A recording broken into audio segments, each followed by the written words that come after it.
सभी को षटतिला एकादशी व्रत की मंगल शुभकामनाएं। भगवान श्री हरि विष्णु की कृपा सदैव आप और आपके समस्त परिवार पर बनी रहे। तो आज की वीडियो में आप सुनेंगे षटतिला एकादशी व्रत की कथा। एक समय दालभ्य ऋषि ने महर्षि पुलस्त्य से पूछा, हे महाराज, मृत्यु लोक में मनुष्य ब्रह्म हत्या आदि अनेकों महापाप करते हैं, पराये धन की चोरी करते हैं और दूसरे की उन्नति को देखकर ईर्ष्या करते हैं तथा अनेकों प्रकार के व्यसनों में भी फंसे रहते हैं, फिर भी उन्हें नरक प्राप्त नहीं होता। इसका क्या कारण है? न जाने वे कौन सा दान अथवा वे पुण्य करते हैं जिससे उनके पाप नष्ट हो जाते हैं। यह सब कृपा पूर्वक कहिए।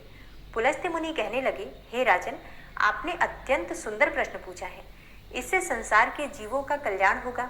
ब्रह्मा, विष्णु, रुद्र तथा इंद्र आदि भी इस गुप्त भेद को नहीं जानते हैं, परंतु संसार के भले के लिए मैं आपको सुनाता हूँ। आप ध्यान पूर्वक सुनिए। हे राजन, माघ मास के लगते ही स्नान आदि से शुद्ध होकर इंद्रियों को वश में करके काम, क्रोध, लोभ, मोह, अहंकार, ईर्ष्या, अभिमान आदि त्याग कर भगवान का स्मरण करना चाहिए। पुष्य नक्षत्र में गोबर, कपास और तिल मिलाकर उसके कंडे अर्थात उपले बनाने चाहिए। उन उपलों से 108 बार हवन करना चाहिए और उस दिन मूल नक्षत्र हो और साथ ही एकादशी तिथि हो तो और भी श्रेष्ठ है।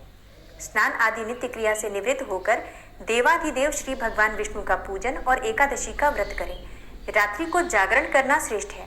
उसके दूसरे दिन धूप, दीप, नैवेद्य आदि से भगवान का पूजन करके खिचड़ी का भोग लगावें और श्री हरि भगवान विष्णु का पूजन करके पेठा, नारियल, सीताफल और सुपारी सहित अर्घ्य देते हुए विनय करें, हे भगवान, आप दीनों को शरण देने वाले तथा इस संसार सागर में फंसे प्राणियों का उद्धार करने वाले हैं। हे पुंडरीकाक्ष, आप लक्ष्मी सहित इस तुक्ष अर्घ्य को स्वीकार करें। इसके पश्चात जल से भरा हुआ कुंभ अर्थात घड़ा ब्राह्मण को दान करें। उस समय ब्राह्मण को श्यामा गौ और तिल पात्र दान देना अति उत्तम है। तिल स्नान और भोजन दोनों ही श्रेष्ठ है। इस प्रकार जो मनुष्य जितने तिलों का दान करता है उतने ही 1000 वर्ष स्वर्ग में वास करता है। तिल मिश्रित जल में स्नान करना, तिलों का उपटन लगाना, तिल मिश्रित सामग्री से हवन करना और तिल मिश्रित जल को पीना और भोजन में तिलों का प्रयोग करना तथा तिलों का दान करना, ये 6 कार्य षटतिला कहलाते हैं। और षटतिला एकादशी के दिन इन 6 कार्यों को करने से अनेकों प्रकार के पाप नष्ट हो जाते हैं। इतनी कथा कहकर पुलस्त्य ऋषि कहने लगे कि एक समय नारद जी ने भी भगवान श्री विष्णु से यह प्रश्न पूछा था और भगवान ने षटतिला एकादशी का जो महात्म्य नारद जी से कहा था वह मैं तुमसे कहता हूँ, ध्यान पूर्वक सुनो। भगवान विष्णु कहने लगे, हे नारद मुनि, मैं आंखों देखी एक सत्य घटना कहता हूँ, तुम ध्यान पूर्वक सुनो। प्राचीन काल में मृत्यु लोक में एक ब्राह्मणी रहती थी। वह सदैव व्रत किया करती थी। एक समय वह 1 मास तक लगातार व्रत करती रही। इससे उसका शरीर अत्यंत ही दुर्बल हो गया। यद्यपि वह अत्यंत बुद्धिमान थी, फिर भी उसने कभी देवताओं के निमित्त धन तथा अन्न का दान नहीं किया था। इससे मैंने सोचा कि ब्राह्मणी ने व्रत आदि से अपना शरीर तो शुद्ध कर लिया है और इसको विष्णु लोक तो मिल ही जाएगा, परंतु इसने कभी भी अन्न का दान नहीं किया और इसलिए इसकी तृप्ति होना कठिन है।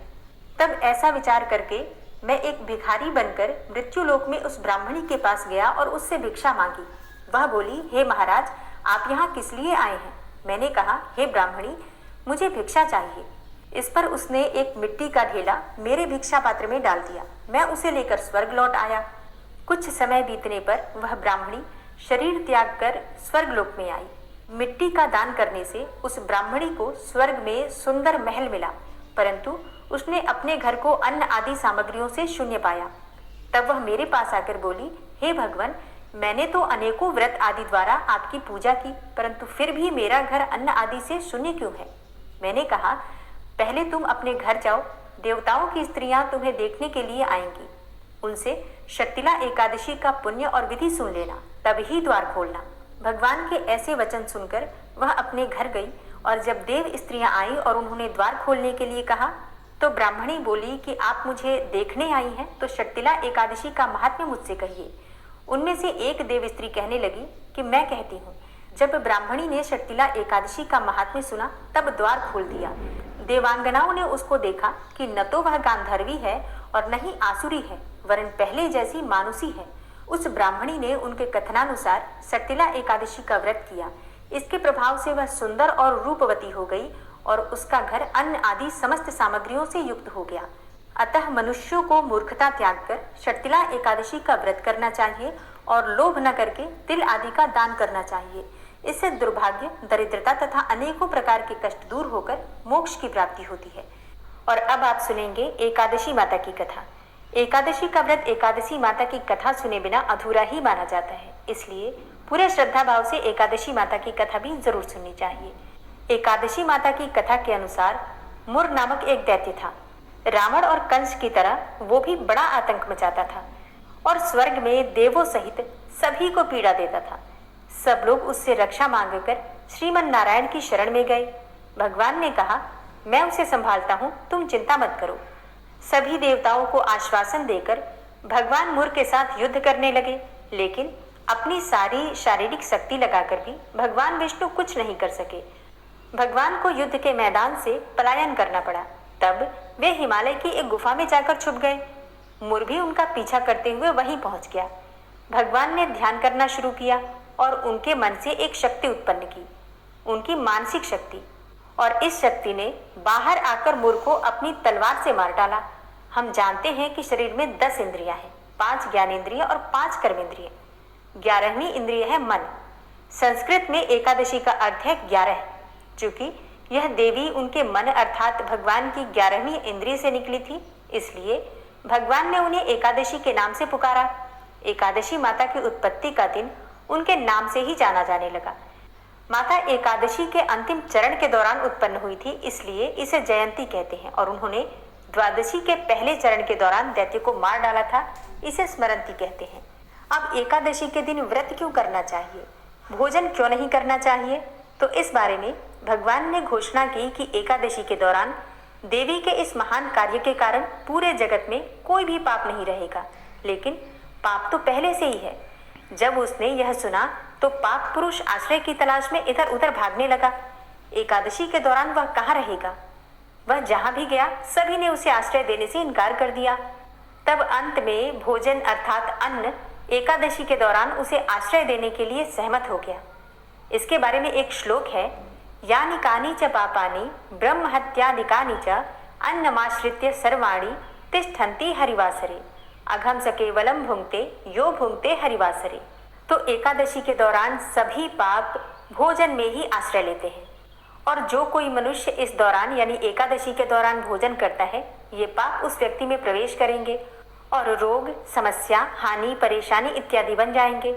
इसलिए एकादशी के दिन व्रत धारण करना चाहिए। भगवान विष्णु ने कहा कि जो भी मनुष्य एकादशी के दिन व्रत धारण करेगा उसके समस्त पाप नष्ट हो जाएंगे और उसे अंत में विष्णु लोक की भी प्राप्ति होगी। एकादशी को विष्णु भगवान की कन्या भी कहा जाता है, क्योंकि वह भगवान की मानस पुत्री है। उनकी मूर्ति पुरी जगन्नाथ मंदिर और द्वारका धाम में भी है। भगवान के धर्म की रक्षा के लिए जितने भी अवतार हैं वे सभी एकादशी के दिन ही हुए हैं, इसलिए यह इतना पवित्र दिन है। एकादशी व्रत का प्रभाव बताते हुए भगवान श्री कृष्ण ने धर्मराज युधिष्ठिर से कहा, गालव मुनि का भद्रशील नाम का एक पुत्र था। भद्रशील ने छोटी उम्र से ही एकादशी व्रत का पालन करना शुरू कर दिया। मुनि ने उन्हें ऐसा करने के लिए कभी नहीं कहा था। एक बार मुनि ने भद्रशील से पूछा कि उन्हें इस व्रत को करने को किसने कहा है। भद्रशील ने कहा कि मैं तो कई जन्मों से एकादशी का व्रत करता आ रहा हूँ। आमतौर पर किसी को भी अपना पिछला जन्म याद नहीं रहता। जब तक आप माँ के गर्भ में होंगे तब तक आपको पिछले जन्मों की याद रहेगी, लेकिन जन्म से ठीक पहले यह स्मृति मिट जाती है। लेकिन भद्रशील को पिछले जन्म की याद उस समय भी थी। यह एकादशी व्रत की शक्ति थी जिसका वे पालन करते थे। वे एक पूर्व जन्म में धर्मकीर्ति नामक राजा थे। धर्मकीर्ति बहुत क्रूर था, उसे कोई पसंद नहीं करता था। ऐसा कोई पाप नहीं था जो उसने नहीं किया हो। एक बार वह अपने सैनिकों के साथ शिकार पर गया। उसने एक हिरण को देखा और अपने सैनिकों को उस हिरण को चारों ओर से घेरने के लिए कहा। राजा ने कहा कि जो भी उस हिरण को भागने देगा उसका पूरा परिवार मार डाला जाएगा।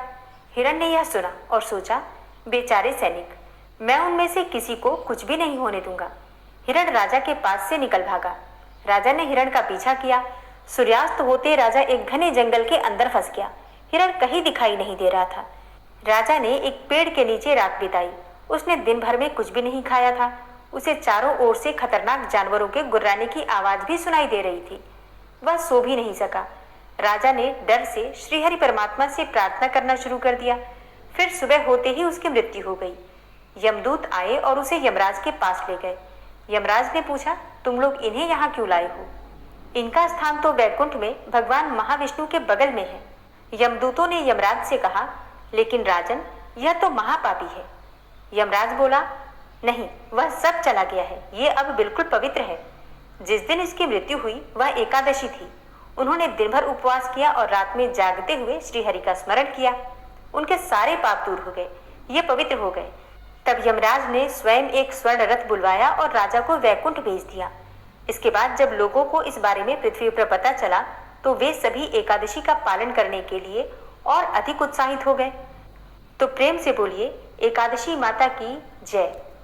एकादशी के दिन भगवान श्री हरि विष्णु की कृपा की प्राप्ति के लिए श्रीमद् भगवद गीता का पाठ पढ़ना चाहिए या फिर सुनना चाहिए, विशेषकर श्रीमद् भगवद गीता का 11वां अध्याय।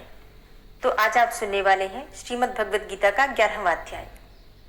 अर्जुन ने कहा, हे भगवान, मुझ पर कृपा करके गुप्त आध्यात्म विषयक वचन जो आपने मुझसे कहे, उससे मेरा मोह दूर हो गया। हे कमल नेत्र, मैंने जीव की उत्पत्ति, नाश और आपका अक्षय महात्मा आपके मुखारविंद से विस्तार पूर्वक सुना। हे पुरुषोत्तम, हे परमेश्वर, आपने जैसा वर्णन किया, आपका वह रूप देखने की मेरी बड़ी प्रबल इच्छा है। तो हे योगेश्वर, हे मधुसूदन, आप यदि मुझे उसको देखने योग्य समझें तो अपना वह अव्यय रूप भी मुझे दिखाइए।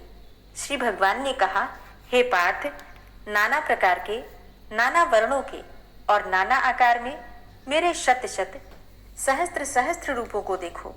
हे भारत, तुम वसु, रुद्र, अश्विनी कुमार, मरुदगण और पहले कभी न देखे थे ऐसे आश्चर्य देखो।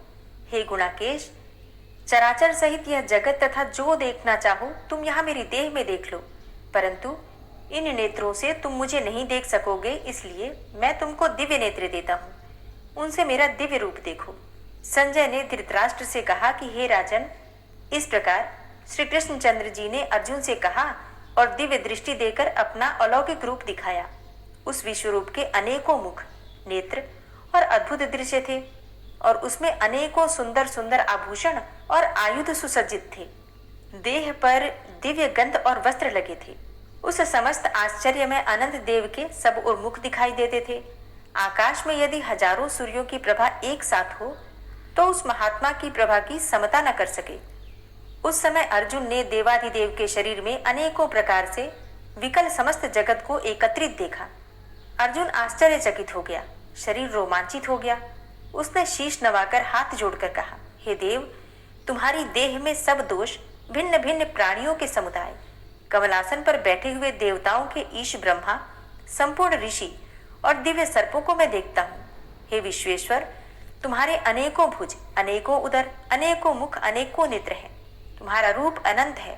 तुम्हारे अंत तथा आदि को मैं नहीं देखता, किंतु समस्त विश्व में तुम्हारा रूप देखता हूँ। तुमको किरीट युक्त गदा, चक्रधारे चारों ओर से दे दीप्यमान, तेजो राशि सर्वत्र चमकते हुए अग्नि तथा सूर्य के भांति प्रकाशवान, दुर्निरीक्ष और अपरंपार देख रहा हूँ। मेरे मत से तुम ही ब्रह्म, जानने की वस्तु, विश्व के महान आधार, नित्य सनातन, धर्म के रक्षक, पुराण पुरुष हो। मैं आपको आदि मध्य तथा अंत से रहित अनंत शक्ति, अनंत भुज चंद्र, सूर्य नेत्र, जिसके कांतिमान अग्नि के सदृश मुख वाला, अपने तेज से इस संपूर्ण संसार को तपते हुए देख रहा हूँ। हे महात्मन, पृथ्वी और आकाश के मध्य की वह अनंत और संपूर्ण दिशाएं आपसे व्याप्त हो रही हैं। आपके इस अद्भुत और उग्र रूप को देखकर तीनों लोग भयभीत हो रहे हैं। यह देवताओं के समूह तुम्हारी शरण में आ रहे हैं। उनमें कितने ही भयभीत होकर हाथ जोड़कर तुम्हारी प्रार्थना कर रहे हैं। महर्षियों और सिद्धों का समूह स्वस्ति कहकर नाना प्रकार से तुम्हारी प्रशंसा कर रहा है। रुद्र, आदित्य, वसु, साध्य, विश्वदेव, अश्विनी, मारुत पिता, गंधर्व, यक्ष, असुर, सिद्ध और इनके संग विस्मित होकर आपकी ओर देख रहे हैं। हे महाबाहो, अनेकों नेत्र, बहुजांग, पेट, कराल, दंत युक्त तुम्हारा यह विशाल रूप देखकर सब अत्यंत भयभीत हो रहे हैं और मैं भी घबरा रहा हूँ। आकाश तक पहुंचे हुए प्रकाशमान और अनेकों वर्ष से फैलाए हुए मुख के जलने वाले विशाल नेत्रयुक्त तुमको देखकर हे विष्णु, मेरा जी घबरा रहा है। मुझसे धैर्य धरा नहीं जाता और चित्त स्थिर नहीं होता। हे देवेश, हे जगन निवास, भयंकर दाढ़ों वाले और कालाग्नि के सदृश आपके मुखों को देखकर मुझे दिशाएं नहीं सूझती, मैं शांति नहीं पाता, इसलिए मुझ पर दया करो। धृतराष्ट्र के दुर्योधन आदि पुत्र अपने साथ राजाओं और भीष्म, द्रोण और कर्ण तथा हमारी ओर के मुख्य मुख्य योद्धा बड़ी बड़ी दाढ़ों से युक्त विकराल आपके मुख में प्रवेश कर रहे हैं, और उनमें कितने लोग आपके दांतों से दबकर ऐसे दिखाई देते हैं मानो उनका शरीर चूर्ण हो गया हो। जैसे नदियों की अनेकों जलधाराएं समुद्र की ओर बहती हैं, वैसे ये मनुष्य लोक के वीर आपके मुखों में प्रवेश कर रहे हैं। अग्नि में पतंग की तरह सब लोग भी अपने नाश के लिए आपके मुख में बड़ी तेजी से प्रवेश कर रहे हैं। हे विष्णु, जलते हुए मुखों से चारों ओर से सब वीरों को निगलकर आप जीभ चाट रहे हैं। आपकी तीक्ष्ण प्रभाएं समस्त संसार को तेज से व्याप्त करके तृप्त हो रही हैं। यह भयानक रूपधारी कौन है, यह मुझसे कहो। हे देववर, आपको नमस्कार है, मुझ पर प्रसन्न हो। हे जगतकर्ता आदि पुरुष, आपको जानने की मैं इच्छा रखता हूँ, क्योंकि आपकी यह प्रवृत्ति मेरी समझ में नहीं आती है। श्री भगवान बोले, संसार का नाश करने वाला मैं उग्रकाल हूँ, सबका संहार करने के लिए आया हूँ। तुम्हारे युद्ध न करने पर भी ये वीर जीवित न रह सकेंगे, अतएव तुम उठो, शत्रुओं का संहार कर यश को लेकर इस समृद्धशाली राज्य का भोग करो। हे सव्यसाचीन, उनको मैंने पहले ही मार रखा है, तुम केवल निमित्त मात्र हो जाओ। मेरे मारे हुए द्रोण, भीष्म, जयद्रथ, कर्ण और अन्य योद्धाओं को मारो, घबराओ मत, युद्ध करो, तुम संग्राम में शत्रुओं को जीतोगे। संजय ने कहा। इस प्रकार श्री कृष्ण जी के वचन सुनकर मुकुटधारी अर्जुन हाथ जोड़ कंपित और भयभीत हुए साष्टांग प्रणाम कर नम्रता पूर्वक बोले, हे ऋषिकेश, आपके गुणगान करने से सब संसार प्रसन्न और प्रेम मग्न हो रहा है। राक्षस डरकर दिशाओं की ओर भाग रहे हैं और सिद्ध आपको नमस्कार करते हैं, सो ठीक ही है। हे महात्मन, हे अनंत, हे देवाधिदेव, हे जगन्निवास, आप ब्रह्म से भी श्रेष्ठ हो, आपको देवता क्यों न नमस्कार करें। व्यक्त और अव्यक्त आप हो तथा इन दोनों से परे अक्षर भी आप हो। हे अनंत, आप आदिदेव हो, पुरातन पुरुष हो, विश्व के परम आधार हो, ज्ञाता और ज्ञेय हो, श्रेष्ठ स्थान आप हो, विश्व का विस्तार करने वाले भी आप ही हो। आप वायु, यम, अग्नि, वरुण, चंद्र, ब्रह्मा और ब्रह्मा जी के भी पिता हो, आपको नमस्कार है, और बार बार आप ही को नमस्कार है। हे सर्वस्वरूप, आप अनंत वीर्यवान तथा अतुल पराक्रमी हो, आप जगत में व्याप्त हो, इसलिए स्वरूप हो। तुम्हारी महिमा को न जानकर मैंने तुमको अपना मित्र मानकर हे कृष्ण, हे सखे, ऐसे जो तिरस्कार से कहा, सो प्रमाद से अथवा स्नेह से हे अच्युत, तुमसे इन बोलों की क्षमा मांगता हूँ, जो कि परिहास से विहार, सोने, बैठने और भोजन के समय अकेले अथवा मित्रों के मध्य में तुम्हारा कभी अपमान किया है। तुम इस स्थावर जंगम रूप से पिता पूज्य और महान गुरु हो, त्रिलोकी में भी तुम्हारे समान कोई नहीं है, तुमसे अधिक अतुल प्रभाव कहाँ से होगा। इसलिए हे ईश, तुमको शीश झुकाकर प्रणाम करता हूँ, मुझ पर कृपा करो। हे देव, जैसे पिता पुत्र के, मित्र मित्र के और प्रिय प्रिया के अपराध क्षमा करता है, वैसे ही तुम मेरे अपराध क्षमा करो। हे देव, पहले कभी नहीं देखा ऐसा आपका रूप देखकर मैं प्रसन्न हूँ, और भय से मेरा मन व्याकुल भी है, इसलिए वही पहला रूप मुझे दिखाओ। और हे देवेश, हे जगन्निवास, आप प्रसन्न हो। हे सहस्त्रबाहु, हे विश्वमूर्ति, मैं फिर आपको वही किरीट, गदा, औश्र, हाथ में चक्र धारण किए हुए देखना चाहता हूँ। तब श्री कृष्ण भगवान ने कहा, हे अर्जुन, मैंने प्रसन्न होकर यह तेजोमय, अनंत, आद्य और विश्वरूप अपने योग के प्रभाव से तुमको दिखलाया है, जिसको तुम्हारे अतिरिक्त पहले किसी ने नहीं देखा था। हे पांडवों में श्रेष्ठ, मनुष्य लोक में तुम्हारे सिवाय कोई वेदों के अध्ययन, दान, अग्निहोत्र आदि और घोर तप करके भी यह रूप धारण किए मुझको नहीं देख सकता। मेरा ऐसा भयानक रूप देखकर तुम व्याकुल और मूढ़ न हो, भय त्याग कर प्रसन्न चित्त होकर फिर तुम मेरा वही रूप देखो।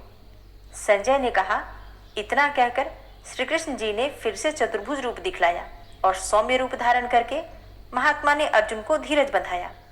अर्जुन ने कहा, हे जनार्दन, आपके सौम्य दिव्य मंगल रूप को देखकर अब मैं प्रसन्न चित्त होकर स्वस्थता को प्राप्त हुआ। श्री कृष्ण जी बोले, हे अर्जुन, जो मेरा यह विश्वलय रूप तुमने देखा है, इसका दर्शन संभव नहीं है। देवता भी इस लय के दर्शन की आकांक्षा करते हैं। हे अर्जुन, जैसा मेरा लय तुमने देखा है, ऐसे लय को वेदाध्ययन, तप व यज्ञ आदि कर्म द्वारा देखना भी असंभव है। हे अर्जुन, हे परंतप, मेरा जो विश्वलय है, इसको मनुष्य अनन्य भक्ति के द्वारा जान सकते हैं और तत्व ज्ञान द्वारा इसमें लीन हो सकते हैं। हे अर्जुन, जो कोई मनुष्य मेरी ही भक्ति के लिए कर्म करते हैं, मुझे सर्वोत्तम मानते हैं, मुझ में भक्ति रखते हैं, सांसारिक संगी से मुख मोड़ चुके हैं, संपूर्ण प्राणी मात्र से वैर त्याग चुके होते हैं, वे ही मुझको प्राप्त हो सकते हैं। प्रेम से बोलिए, जगत गुरु भगवान श्री कृष्ण की जय। परम भक्त अर्जुन की जय। और अब आप सुनेंगे तुलसी महारानी की आरती। तुलसी महारानी नमो नमो, हरि की पटरानी नमो नमो। तुलसी महारानी नमो नमो, हरि की पटरानी नमो नमो। धन्य तुलसी पूरण तप कीनो, धन्य तुलसी पूरण तप कीनो। शालिग्राम की बनी पटरानी नमो नमो। तुलसी महारानी नमो नमो, हरि की पटरानी नमो नमो। जाके पत्र मंजरी कोमल, जाके पत्र मंजरी कोमल। श्रीपति कमल चरण लपटानी नमो नमो, हरि की पटरानी नमो नमो। तुलसी महारानी नमो नमो। धूप दीप नैवेद्य आरती, धूप दीप नैवेद्य आरती। पुष्पन की वर्षा बरसानी नमो नमो, हरि की पटरानी नमो नमो। तुलसा महारानी नमो नमो। 56 भोग 36 व्यंजन, 56 भोग 36 व्यंजन। बिन तुलसा हरि एक न मानी नमो नमो। तुलसी महारानी नमो नमो, हरि की पटरानी नमो नमो। सभी सखी मैया तेरो यश गावे, सभी सखी मैया तेरो यश गावे। भक्ति दान दीजे महारानी नमो नमो। तुलसा महारानी नमो नमो, हरि की पटरानी नमो नमो। नमो नमो तुलसा महारानी, नमो नमो तुलसी महारानी।